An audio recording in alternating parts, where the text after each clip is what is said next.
तो हम आज इसमें करेंगे सीक्वेंस के बारे में पढ़ेंगे। अनुक्रम है सीक्वेंस। पहले डेफिनेशन इसकी है, माना इसमें यहाँ पर माना ए कोई अरिक्त समुच्चय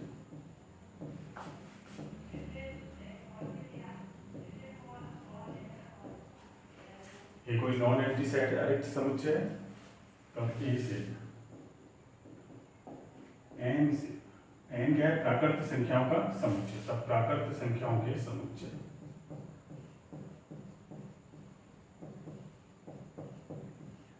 संख्याओं के समुच्चय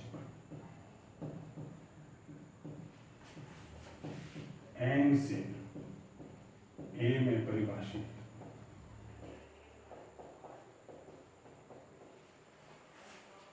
ए को अरिक्त समुच्चय है तो और प्राकृत संख्याओं के समुच्चय N set of natural number है। प्राकृत संख्याओं के समुच्चय से ए में परिभाषित, इसका मतलब इसको कैसे लिखेंगे? एफ एन टू प्राकृत संख्याओं के समुच्चय एन से ए में परिभाषित, मतलब एफ एन से ए में परिभाषित प्रत्येक फलन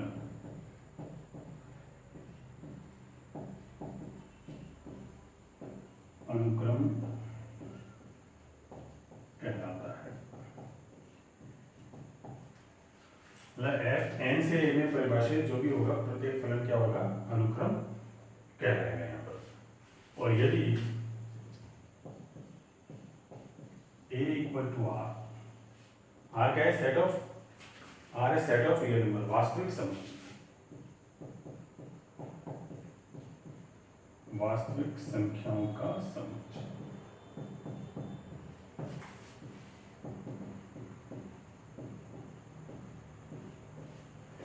यदि ए इक्वल टू आर है, इसका मतलब है एफ एन से आर, तब ये क्या हो जाएगा? ये हो जाएगी वास्तविक अनुक्रम।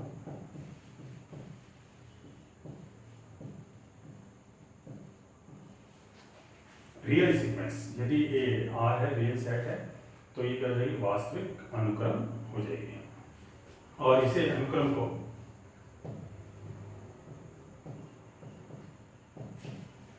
इस तरह से एक्स एन या एक्स एन या X N N equal to 1 से इंफिनिटी द्वारा दर्शाते हैं।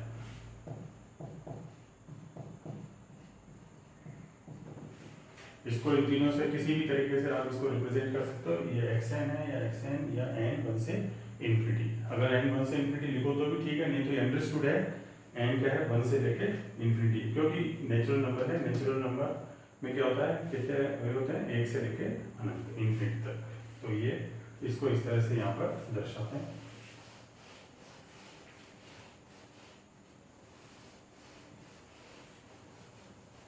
और जो एक्स एन है, एक्स एन ये इसका मतलब है ये एक्स एन मतलब X one X two X N, ये X one X two infinity तक होगा। तो एक्स एन जो है इसका एक्स एन का मतलब है एन पर एन टर्म। एक्स एन क्या होगी? इसकी एन टर्म होगी। तो एक्स एम और एक्स एन, अगर मान ली एक्स एम तथा एक्स एन इसके क्या है? क्रमशः एम तथा एन पद।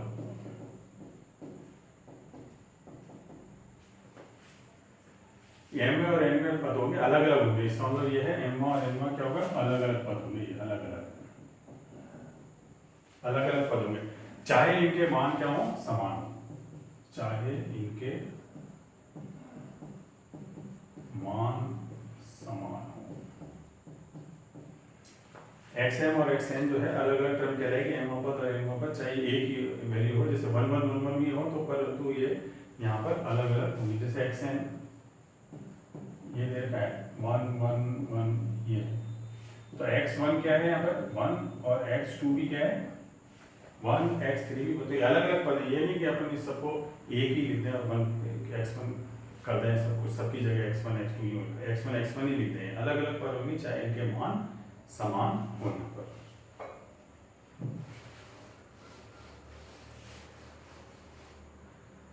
तो अनुक्रम कुछ अलग अलग प्रकार की भी होती हैं, जैसे यहाँ पर है अचर अनुक्रम।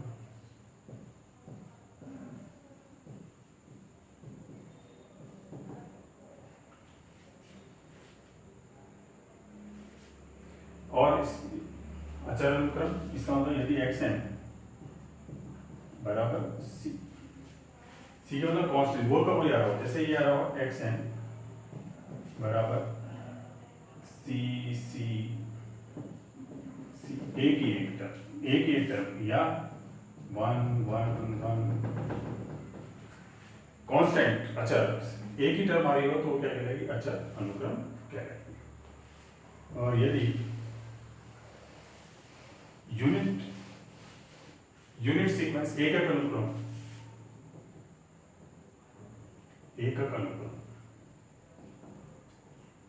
यूनिट सीक्वेंस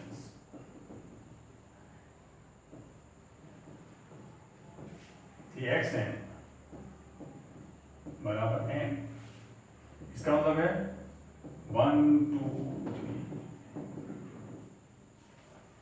n जो ये है, ये क्या कहलाएगी, यूनिट सीक्वेंस एकक अनुक्रम कहलाती है।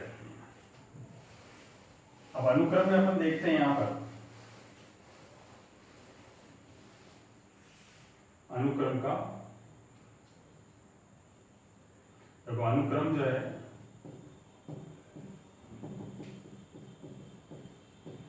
FN, इसका जो अनुक्रम है उसका डोमेन जो है, उसका डोमेन या प्रांत क्या है, n, जिसमें अनंत पद का मतलब 1 से लेके इंफिनिटी तक। अनुक्रम के प्रांत डोमेन में अनंत पद होते हैं, इसका मतलब हो गया अनुक्रम में अनंत पद होते हैं। इसका मतलब अर्थात अनुक्रम में अनंत पद होते हैं। हमेशा अनुक्रम अनंत पद होंगे, हो सकता है उसमें एक ही टर्म है अनंत बार रिपीट हो रही हो, इनफाइनाइट टाइम्स बार रिपीट हो रही है, 2 हो रही हो, 4 हो रही हो, 10 हो रही हो, तो वो रिपीट हो सकती है, परंतु इसमें क्या होता है, हमेशा अनुक्रम में अनंत पद होते हैं। ये इसमें यहाँ ध्यान रखने की वाली बात। अनुक्रम का परिसर,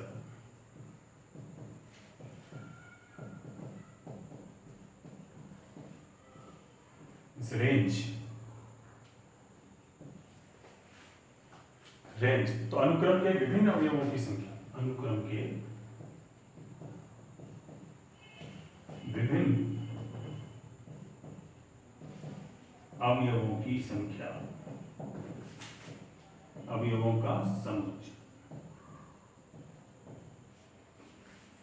अनुक्रम के विभिन्न अवयवों का समुच्चय जो क्या कहलाता है, परिसर कहलाता है। अनुक्रम का परिसर कहलाता है।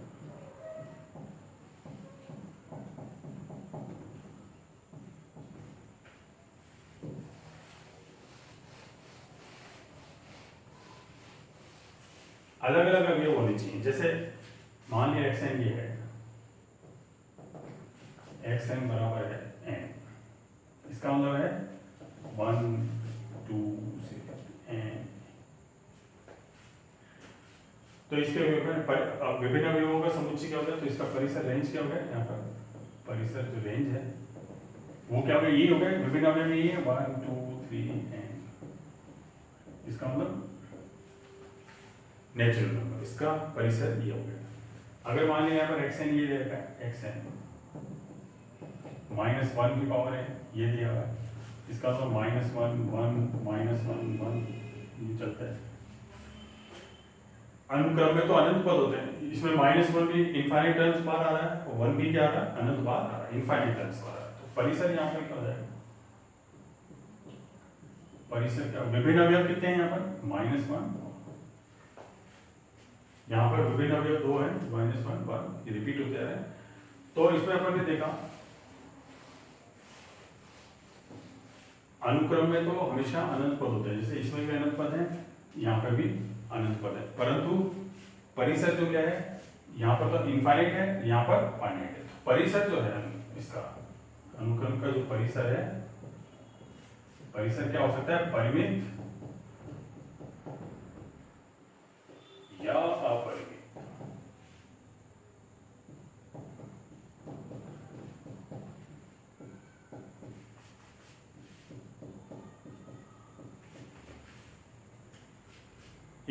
जो सीक्वेंस है वो तो हमेशा इनफाइनाइट होगी, परंतु उसका जो रेंज है, परिसर है, वो इनफाइनाइट हो सकता है, जैसे यहाँ इनफाइनाइट है और यहाँ पर फाइनाइट भी हो सकता है, बस कुछ भी हो सकता है, दोनों ही हो सकता है ना, कोई भी एक हो सकता है।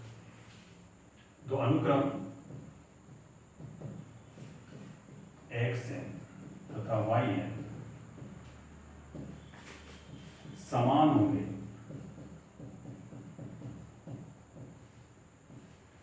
दो अनुक्रम है, मान लिया xn और yn बराबर कब होंगे, समान कब होंगे, जब होंगे यदि xn is equal to yn for all n belongs to n। मतलब इनके सभी पर, जैसे x1 किसके बराबर होगा, y1 के, x2 बराबर किसके होगा, y2 के, x3 बराबर किसके होगा, y3 के। तो अगर सभी पद इनके कॉन्जुगेट टर्म्स बराबर होंगी तो ये क्या होंगे, ये अनुक्रम क्या होंगे, दोनों अनुक्रम समान होंगी। यहाँ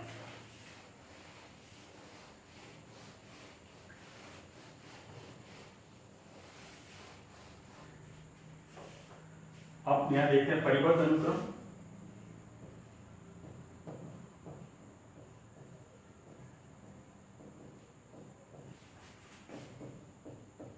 उच्चक तथा निम्नक।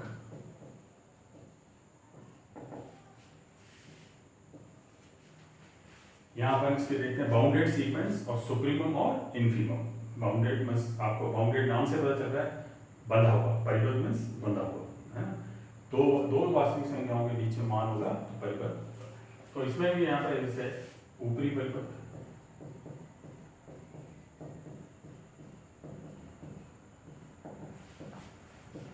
अनुक्रम xn, कोई भी अनुक्रम है xn, ऊपरी परिबद्ध होगी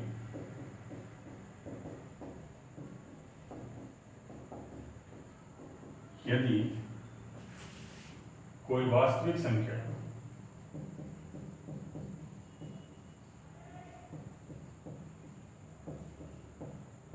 के विद्यमान है कि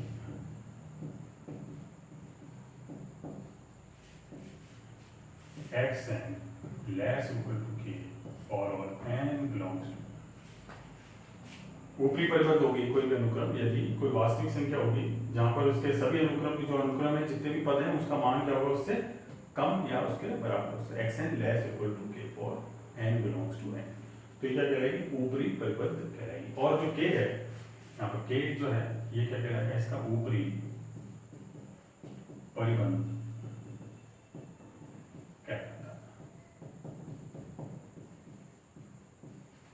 ऊपरी परिबंध कहलाता है। अपर बाउंड ऊपरी परिबंध कहलाता है। इसी तरह निम्न परिबंध,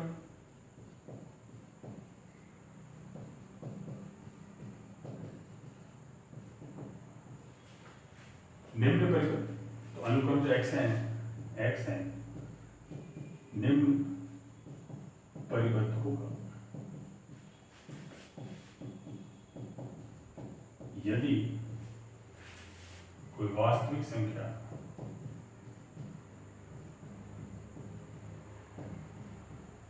के विद्यमान है कि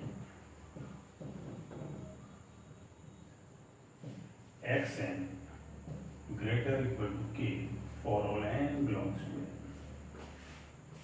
निम्न परिबद्ध में क्या होगा, निम्न परिबद्ध में xn greater equal to k, यहाँ पर for all n belongs to n, जहाँ k क्या है, इसका निम्न परिबद्ध है।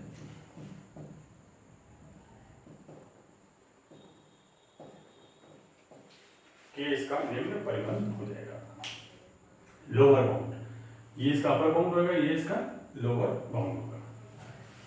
तो परिबद्ध क्या हो गया, परिबद्ध का मतलब है,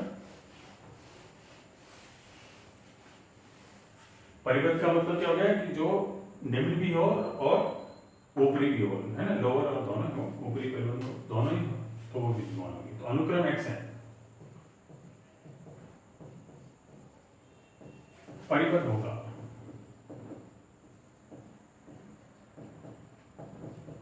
यदि k और k वास्तविक संख्या है, जहाँ k less equal to k वास्तविक संख्या है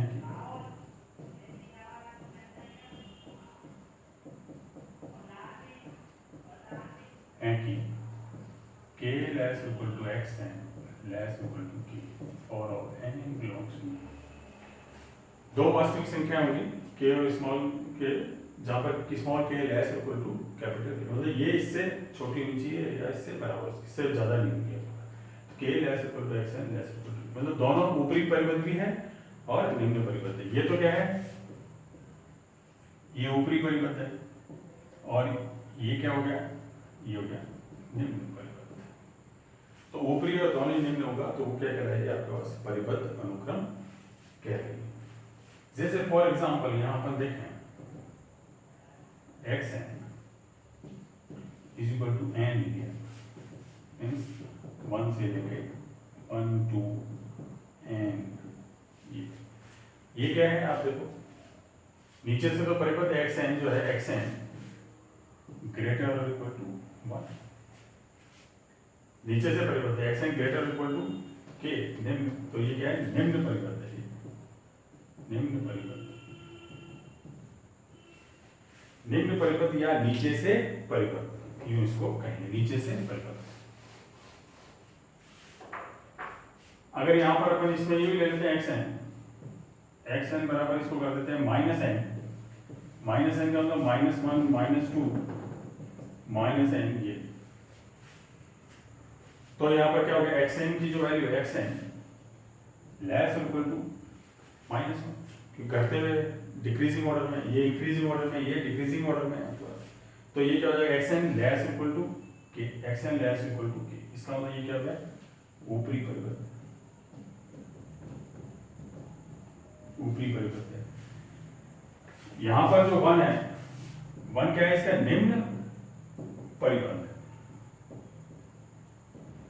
निम्न परिबद्ध है, और यहाँ पर क्या है -1 क्या है इसका ऊपरी परिबद्ध, ऊपरी परिबद्ध। और यदि यहाँ पर ये लें अगर अपन xn is equal to 1 upon n, मतलब 1 अपॉन 2 1 अपॉन n,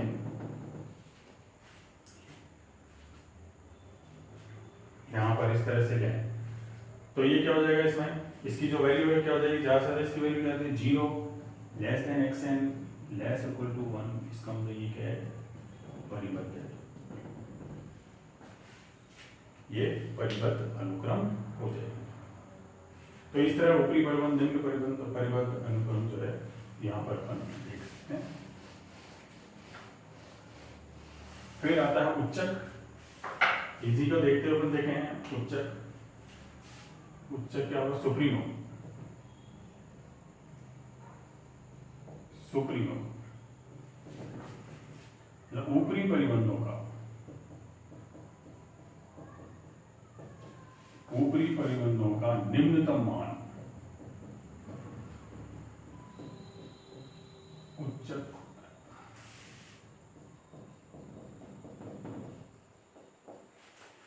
ऊपरी परिबंधों का निम्नतम मान क्या कहलाएगा, उच्चक कहलाएगा। जैसे ये ऊपरी परिबंध थी, जैसे ये वाला लिया अपन, ये लिया xn is equal to -1, xn is equal to -n, means -1 -2 -n, तो इसका -1 क्या है, इसका ऊपरी परिबंध है, -1 मतलब xn, इसका मतलब है xn लेस इक्वल टू -1, ये इसका ऊपरी। अगर xn लेस इक्वल टू -1 है तो xn क्या होगा, लेस इक्वल टू 0 भी हो जाएगा, मीन्स लेस देन 0 हो जाएगा, xn क्या हो जाएगा लेस देन 1 भी हो जाएगा, xn क्या हो जाएगा लेस देन 2 भी हो जाएगा। तो ये ऊपरी परिबंधों, तो ये जो है -1 0 1 2, ये सब क्या हो गए इसके ऊपरी परिबंध हो गए, ऊपरी परिबंध। ऊपरी परिबंधों का निम्नतम मान, इसमें जो सबसे छोटा है निम्नतम मान क्या है, इनमें सबसे छोटा क्या है, ये है ऊपरी परिबंध, ये है निम्नतम मान, निम्नतम मान कितना हो गया -1। तो ऊपरी परिबंधों का निम्नतम मान उच्चक कहलाता है। तो -1 क्या हो गया इसका उच्चक, -1 इसका उच्चक है। इसी तरह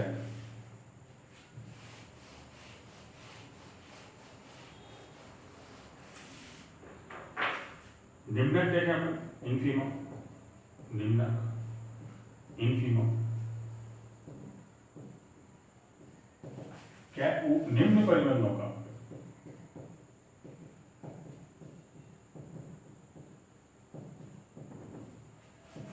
उच्चतम मान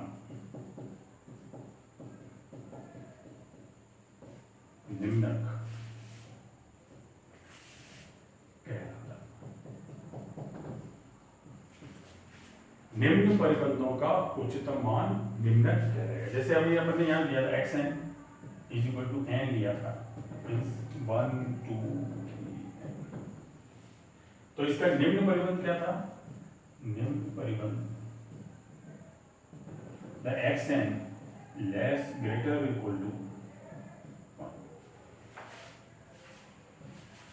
तो निम्न परिबंध क्या है, 1 है। xn > 1 है, तो xn क्या होगा 0, xn -1, xn -। तो xn अगर 1 से या 1 से बड़ा है तो 0 से बड़ा होगा, फिर -1 से बड़ा होगा। तो निम्न परिबंध जो है इसके वो क्या हो गए 1 0 -1 -2, ये सब इन्फिनिटी तक सब। तो निम्न क्या होता है, निम्न परिबंधों, ये तो निम्न परिबंध हो गए, निम्न परिबंधों का उच्चतम मान, मैक्सिमम वैल्यू। तो इन सब में सबसे बड़ा मान कितना है, इसका मान, तो निम्न परिबंध है, इसमें उच्चतम मान क्या है, उच्चतम मान कितना है 1। तो निम्न परिबंधों का उच्चतम मान निम्नक कहलाएगा। तो इसका निम्नक क्या हो गया, निम्नक हो गया। तो इसी तरह जैसे अभी अगर अपन ने ये लिया था xn = 1/n, इसमें मतलब 1/2 इस तरह से ये। तो इसमें उच्चतम मान जैसे निकालेंगे अगर अपन, तो इसका उच्चक तो कितना गया 1 और निम्नक आ गया, इसका निम्नक हो जाएगा 0, क्योंकि ये 0 से ज़्यादा है तो -1 से भी ज़्यादा होगा, -2 से भी ज़्यादा होगा, -3 से भी ज़्यादा होगा। तो ये इसमें ये बहुत ही इंपॉर्टेंट डेफिनेशन है उच्चक और निम्नक की। इसमें अपने कंसेप्ट क्लियर होने चाहिए, ऊपरी परिबंध और निम्न परिबंध पता होना चाहिए पहले, फिर ऊपरी परिबंधों का निम्नतम मान उच्चक कहलाता है और निम्न परिबंधों का उच्चतम मान इसका उच्चक कहलाएगा।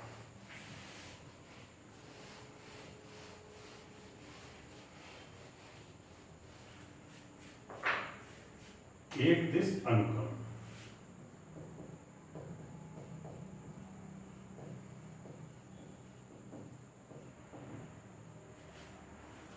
मतलब एक दिश हाई इंक्रीजिंग भी हो सकती है और डिक्रीजिंग भी हो सकती है यहाँ पर। तो एक दिश आसमान का अनुक्रम x है, एक दिश मोनोटोनिक, एक दिश वृद्धिमान, यदि xn + 1 > मतलब बढ़ते हुए क्रम में, तो एक दिश वृद्धिमान होगी। अनुक्रम xn, इसको यूं भी बोल सकते हैं निरंतर एक दिश वृद्धिमान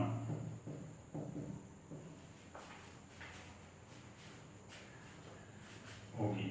मतलब निरंतर एक दिश Wriddhiman means increasing monotonically, strictly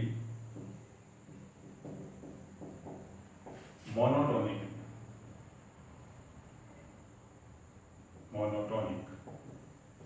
increasing.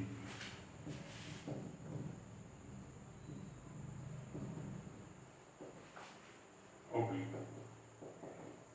यदि xn + 1 > xn, यहाँ for all n belongs to n, for all n belongs, यहाँ ग्रेटर और इक्वल टू है एक दिस्ट वृद्धिमान में, और यहाँ पर ग्रेटर देन जाएगा स्ट्रिक्टली इंक्रीजिंग। तो इसमें कोई भी पद बराबर नहीं होंगे, नहीं तो क्या होता है कुछ पदों पश्चात वो बढ़ रहे होते, जैसे 1 है दूसरी तरफ भी हो सकता है 1 ऊपर, ऐसा इसमें यहाँ नहीं होगा।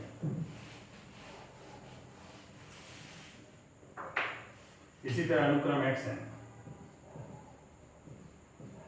एक दिस्ट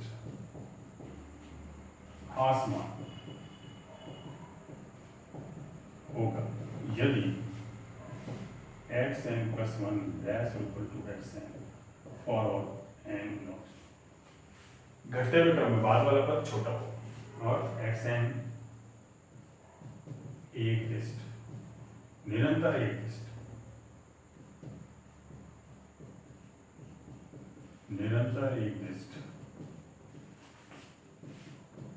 ह्रासमान होगा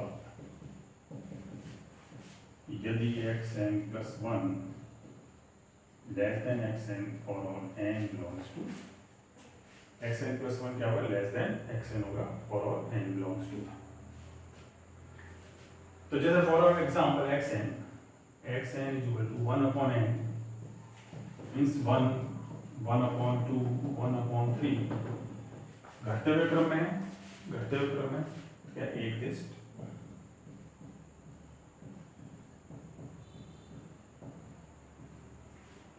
ह्रासमान, और यहाँ पर अगर ये करें अपन xn is equal to n, ये xn is equal to n means 1 2 ये है, ठीक है, एक दिस्ट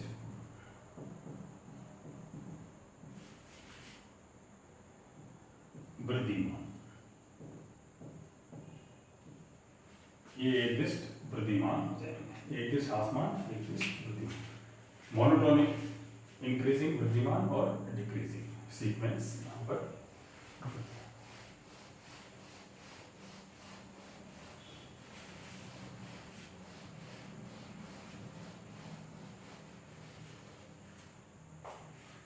तो हम आगे इसमें यहाँ पे और करेंगे इसके बाद।